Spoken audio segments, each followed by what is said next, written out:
hermanos sean unidos, porque esa es la ley primera. Tengan unión verdadera en cualquier tiempo que sea, porque si entre ellos pelean, los devoran los de afuera. 90 buques mercantes, 20 de guerra, 20 de guerra.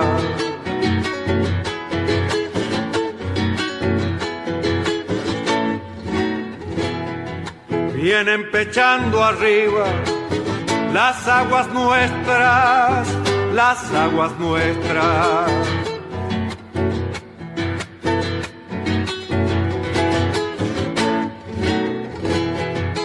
Veinte de guerra vienen con sus banderas, con sus banderas.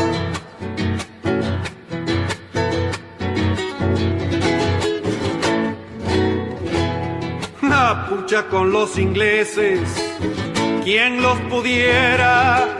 ¿Quién los pudiera?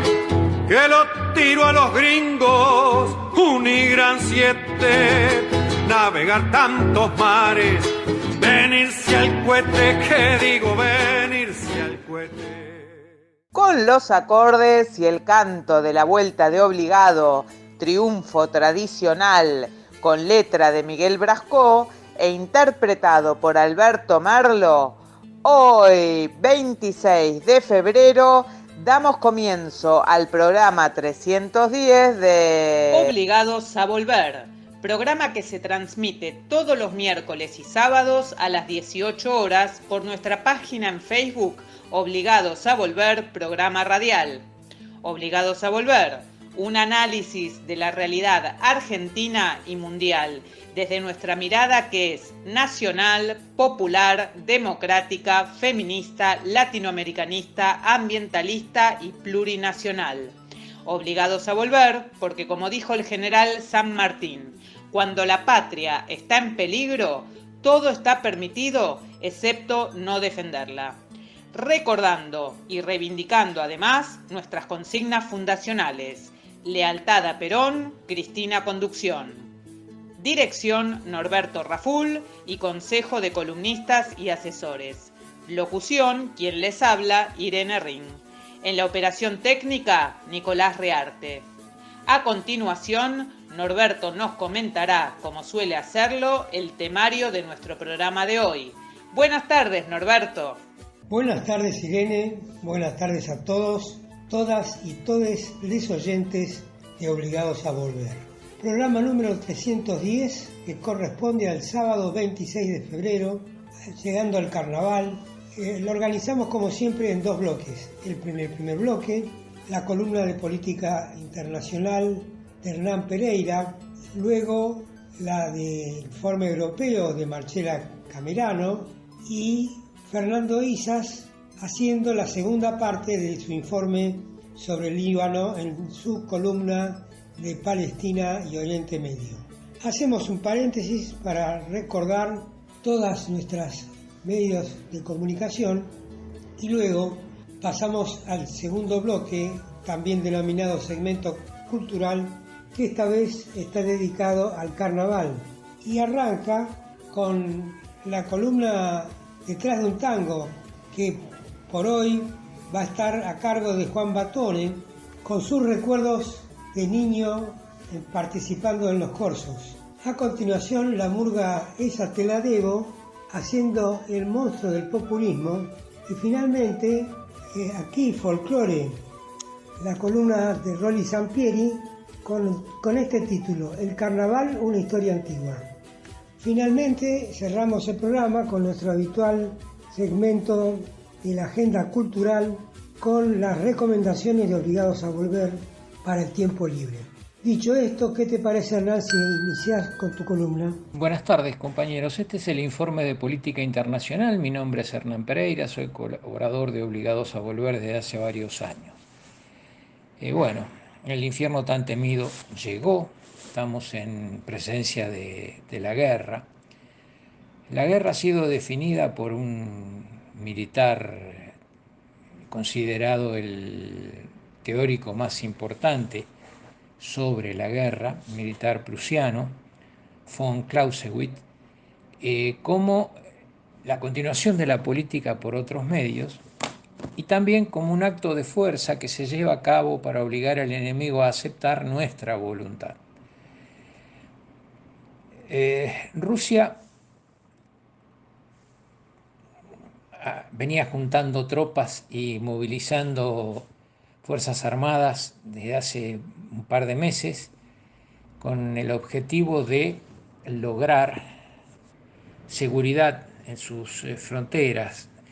Dice que tener a 5 minutos de Moscú o a 60 kilómetros de San Petersburgo los misiles de la OTAN colocaban a ese país en una situación de inseguridad muy grande y esos misiles iban a ser colocados en Ucrania, en tanto Ucrania ingresara a la Organización del Tratado del Atlántico Norte, la OTAN, que es en realidad la alianza militar encabezada por Estados Unidos, que sirvió durante toda la Guerra Fría para acercar a la Unión Soviética y que luego, de la caída del muro de Berlín, la han ido extendiendo país por país en una especie de ajedrez jugado de forma sistemática en contra de Rusia para rodear a Rusia. Y los estrategas internacionales dicen que pretender la caída de Rusia es apuntar también contra China, porque el principal aliado de China es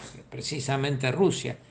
Es una especie de gran escudo que protege a los chinos y los chinos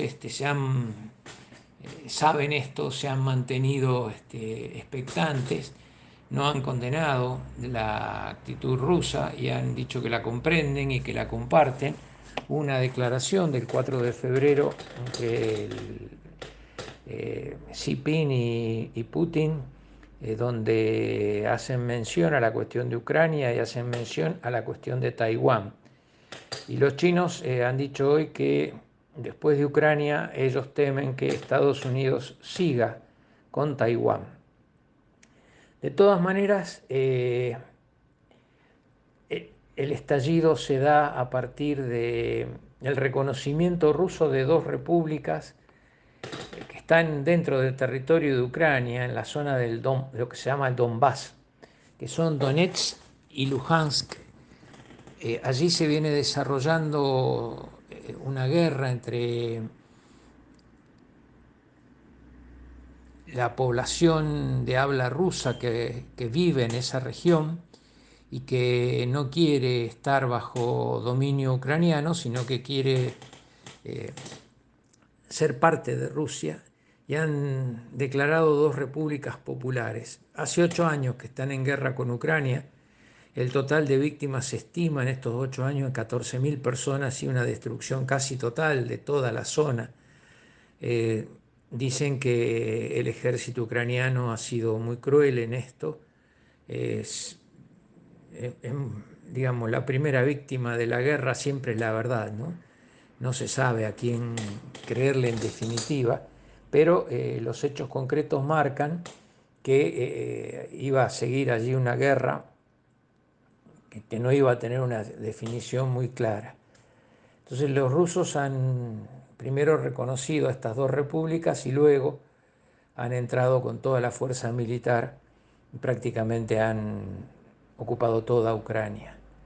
Las potencias occidentales han reaccionado sin enviar tropas y enviando muy poco armamento. Han reaccionado con sanciones económicas en contra de Rusia. Los chinos han dicho hoy es madrugada del viernes, han dicho hoy que en los últimos años Estados Unidos ha aplicado sanciones a Rusia a razón de 3 por día en los últimos 3 años, más de 1.000 sanciones económicas, y se ha preguntado si han servido para algo esas sanciones. La dependencia europea energética respecto a Rusia es muy, muy grande. El 40% del gas que se consume en Europa es ruso y el 30% del petróleo que se consume en Europa es ruso.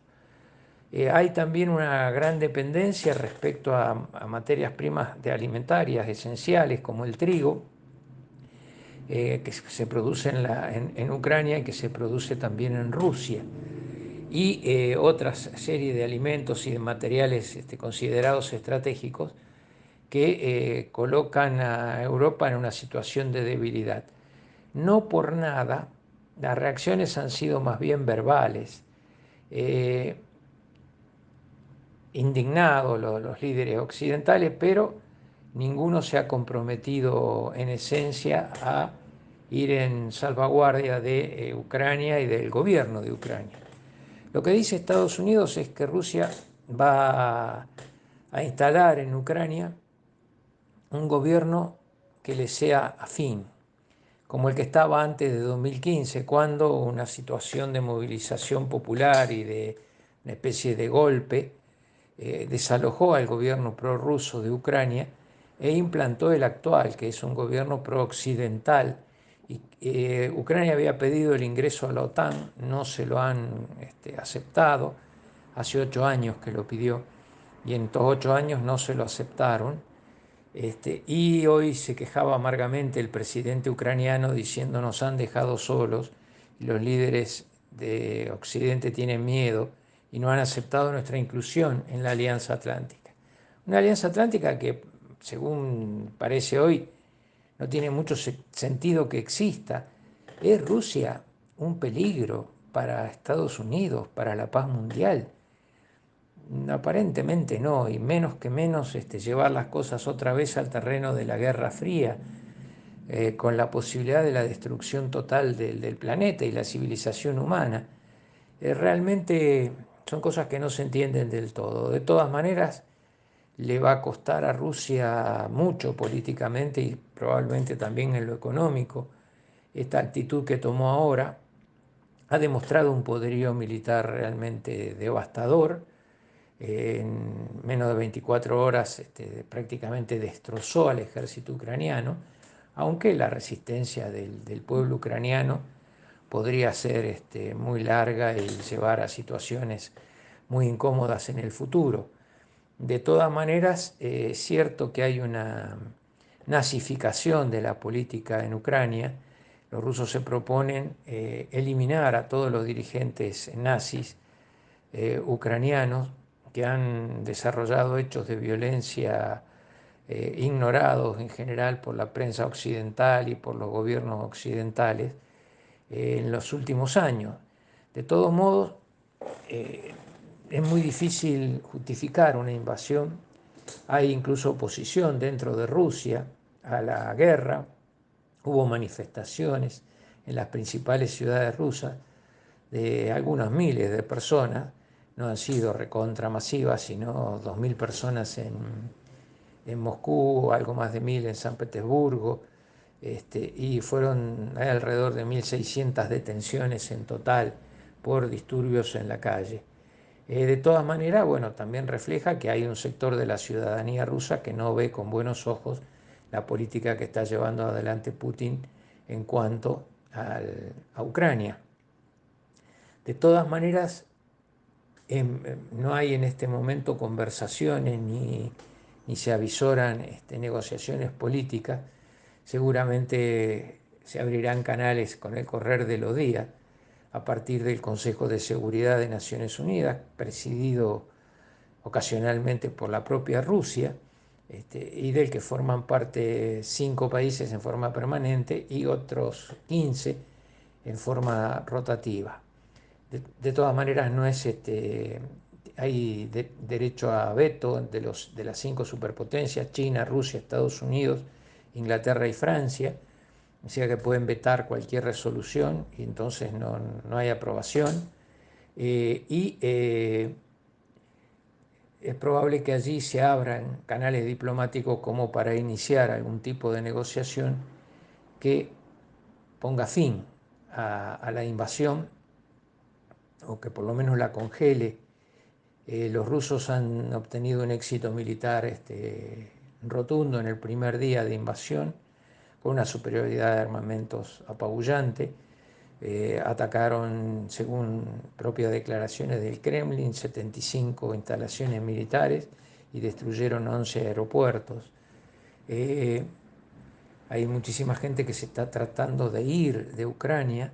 Se calculan en cerca de 1 millón de personas Ucrania tiene 45 millones de habitantes, igual que la Argentina en número, y estarían tratando de salir hacia Polonia y otros países limítrofes.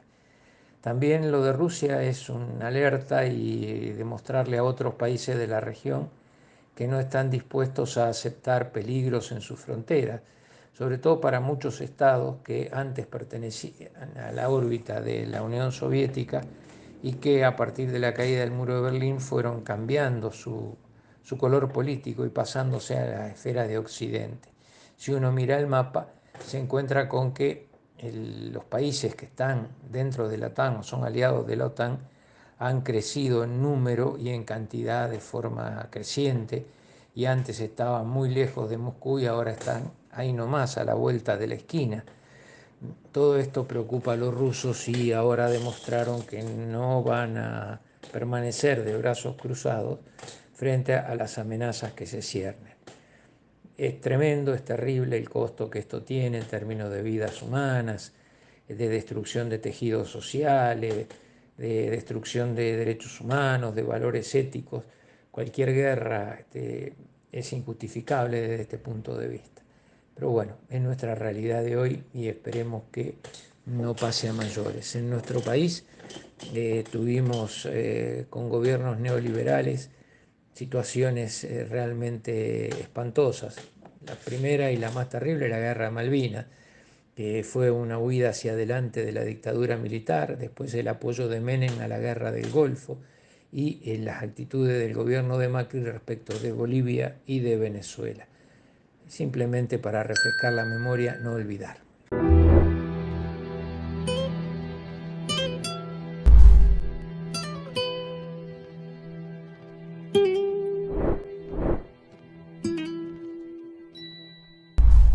Hola a todos y todas del programa Obligados a Volver. Les habla Marcela Camerano desde Ginebra, Suiza. La situación en Ucrania. Tantos países como Estados Unidos y la Unión Europea y el Reino Unido anunciaron ya las pocas satisfacciones contra Rusia. Suiza, que denuncia una violación flagrante de los derechos humanos, no se decidió todavía con su posición. Esta ausencia de decisión divisó el Senado de la clase política. El Consejo Federal se reúne el miércoles para tratar, entre otros, esta cuestión en el Senado.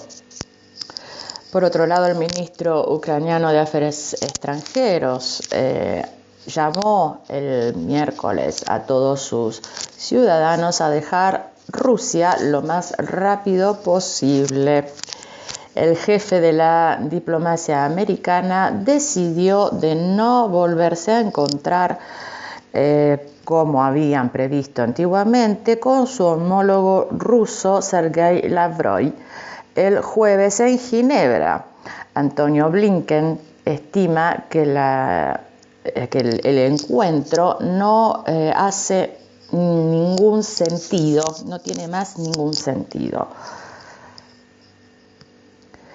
Donde Joe Biden había ya anunciado el miércoles pasado el comienzo de una invasión rusa a la Ucrania. El presidente ruso Vladimir Putin ha asegurado por su parte que estar dispuesto a encontrar soluciones diplomáticas en la crisis actual con Ucrania y el Occidente. Una reunión de los 27 convocada de urgencia el jueves. Los dirigentes de esta reunión de los 27 países de la Unión Europea se reunirán el jueves en Bruselas. después de este reconocimiento de Moscú de las regiones separatistas en Ucrania, ha anunciado el miércoles el presidente del Consejo Europeo, Charles Michel. Las acciones agresivas de la Federación de Rusia violan los derechos internacionales, así que la integridad territorial y la soberanía de Ucrania. Ellas llevan igualmente a alcanzar al orden de la seguridad europea. Es importante que nos estemos unidos y determinados y que nos definamos juntos nuestras acciones colectivos, declaró el responsable europeo en un comunicado. La reunión en presencial tendrá lugar el jueves a las 20 horas.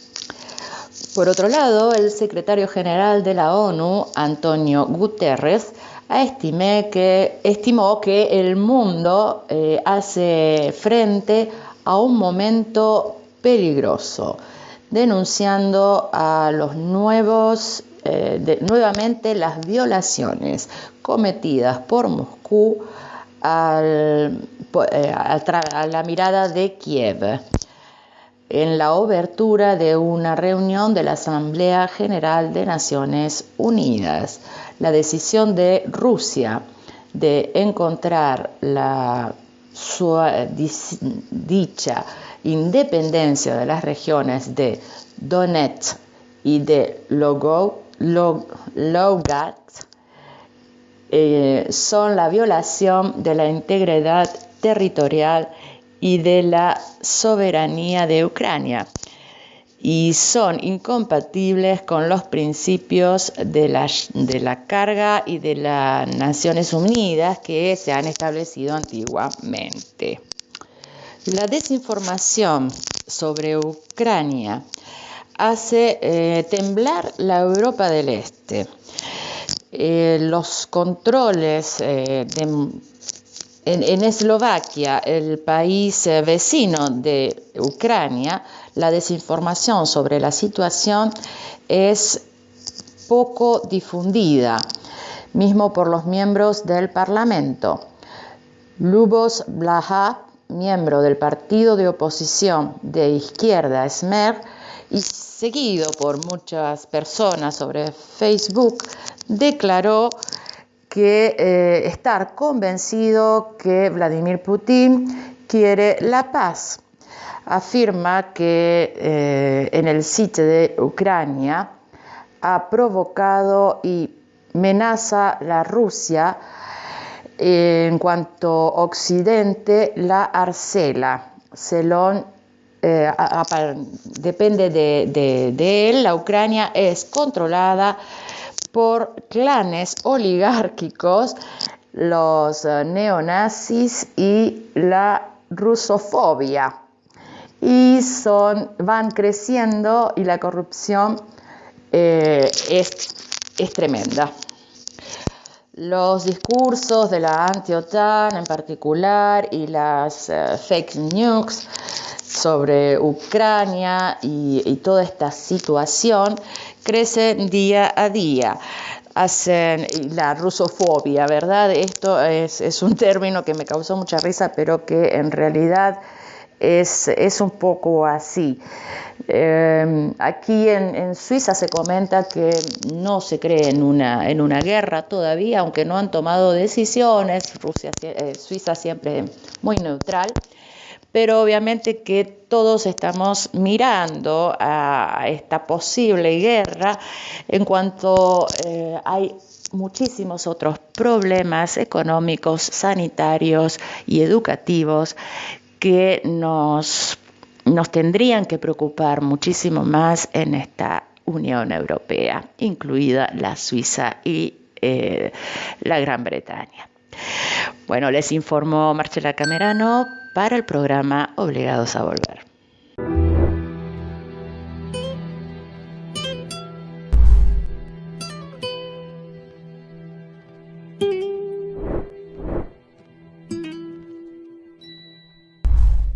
Buenas tardes, soy Fernando Isas del segmento de Política Internacional Palestina y Medio Oriente.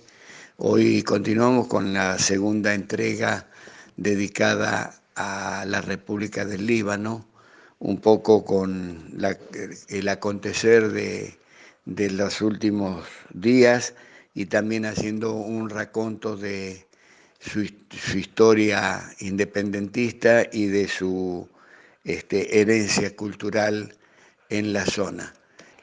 Un país que está recibiendo ayuda de los gasoductos que provienen de la República Islámica de Irán a través de varias decenas de barcos que están llevando gas al Líbano, y está tratando de rearmarse a partir de el nuevo gobierno que se conformó en los últimos meses del año 2021,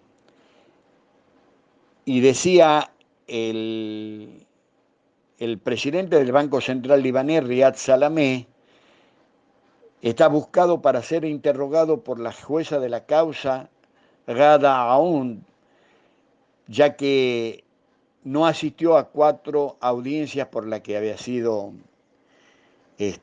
convocado.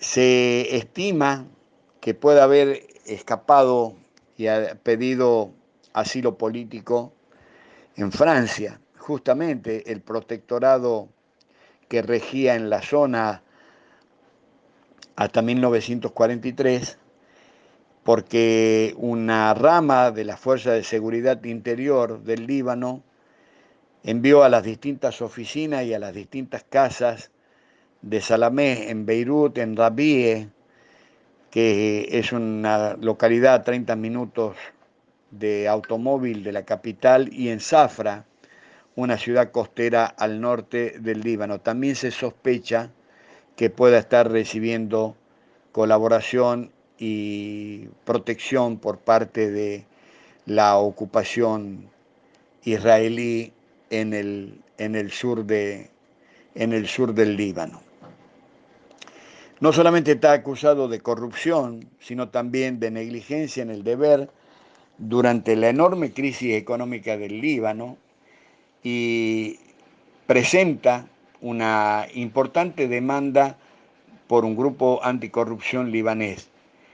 Consideran que es parte responsable de la crisis financiera, culpándolo por las políticas que solo aumentaron la deuda nacional y causaron la caída de la moneda. Salamé, de 71 años, ha estado en el cargo durante casi 3 décadas y cuenta con el respaldo de la mayoría de los políticos, incluido el primer ministro del país. También está siendo investigado en varios países, incluidos Suiza, Luxemburgo y Francia, por posible lavado de dinero y malversación de fondos. Está a la vista que estos dirigentes, estos políticos, estos gobernantes de cierta catadura ideológica y de cierta catadura moral responden a un ADN y a una estrategia en cualquier lugar del planeta. Podemos trazar una simetría tranquilamente con los 4 años del gobierno del macrismo, y podemos trazar una simetría con lo que están proponiendo hoy los proyectos de la derecha en la República Argentina. 13 meses del nuevo gobierno, hay interminables todavía, después de casi 5 meses de negociaciones, que lo único que sirvieron fue para abonar la crisis económica que sin precedente ha sumido a millones de personas en la pobreza. Y acá es donde entra la estigmatización, que muchas veces pretenden atribuirle a elementos, a motivos externos de los países, en este caso del Líbano, que durante muchas décadas la culpa de lo que le pasaba a los libaneses y la tragedia que vivía el Líbano, inclusive la guerra civil impuesta de 1975 hasta 1990, la culpa lo tenían los refugiados palestinos que horadaban no solamente la convivencia con el vecino Estado de Israel, sino también que formaban parte de la resistencia armada desde los campamentos de refugiados. Como se desarmó este terrorismo semántico y comunicacional, felizmente en las últimas décadas, con relación a la culpabilidad, entre comillas, de los palestinos, en los últimos 11 años, a partir de otra nueva guerra civil impuesta a un vecino del Líbano que es la República Árabe Siria, la culpa de la debacle financiera y económica del país no la tiene el presidente del Banco Central libanés, Salamé, sino los refugiados sirios que horadaron la economía libanesa, los recursos, por la cantidad de refugiados que están a cargo del gobierno y del pueblo libanés, cuando en realidad están siendo atendidos en las condiciones que lo hacen bajo la UNRWA, el organismo que depende de Naciones Unidas, y también de la beneficencia internacional. Es cierto que gran parte de la ayuda solidaria que reciben los refugiados en el Líbano y en otros países del mundo provienen de un aliado, socio, cómplice y partícipe necesario del enclave colonial israelí en la ocupación de Palestina, en la ocupación de las granjas de Sheba en el sur del Líbano, de Quneitra y las alturas del Golán sirio, que es el régimen wahabí de Arabia Saudita. Esto es la presentación que estamos haciendo del Líbano. Vamos a seguir profundizando en el próximo programa. Vamos a aportar el aquí ahora cotidiano de la política, de la cultura, de la historia del Líbano, que es rica en todas las aristas y que le ha dado y le sigue dando al mundo una riqueza importante. Llegamos al final, le agradezco a las compañeras y compañeros de Obligados a Volver, buena semana y nos estamos encontrando en el próximo programa. Gracias y buenas tardes.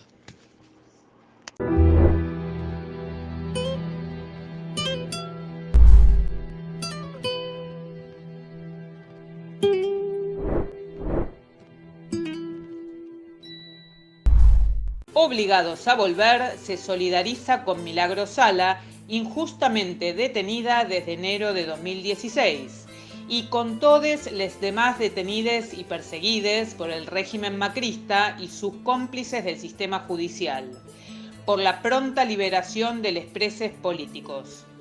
Continuamos preguntando dónde está Tehuel de la Torre, el joven trans que fue visto por última vez el 11 de marzo del 2021, cuando salió de su casa de la localidad bonaerense de San Vicente para ir a ver un trabajo.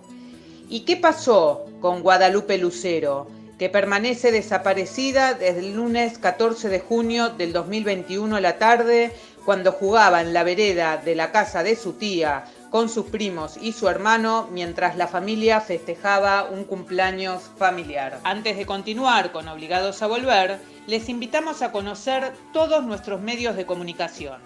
Nuestras páginas en Facebook, Obligados a Volver, programa radial, en la que además de transmitirse las emisiones de nuestros programas, se publican las noticias de política nacional. La Lealtad, Política y Cultura, en la que podrán ver las publicaciones de cultura, noticias de la patria grande y del panorama internacional en general. Y el grupo Obligados a Volver, dispuesto para el intercambio de información y debate entre nuestros oyentes. Además, tenemos el rotativo de Obligados a Volver, un servicio cotidiano de noticias, música y buen humor al que se accede adhiriendo a un grupo de WhatsApp. Les recordamos también que pueden suscribirse a nuestro canal de YouTube, Obligados a Volver, donde pueden consultar los programas ya emitidos y material audiovisual en varias listas de reproducción.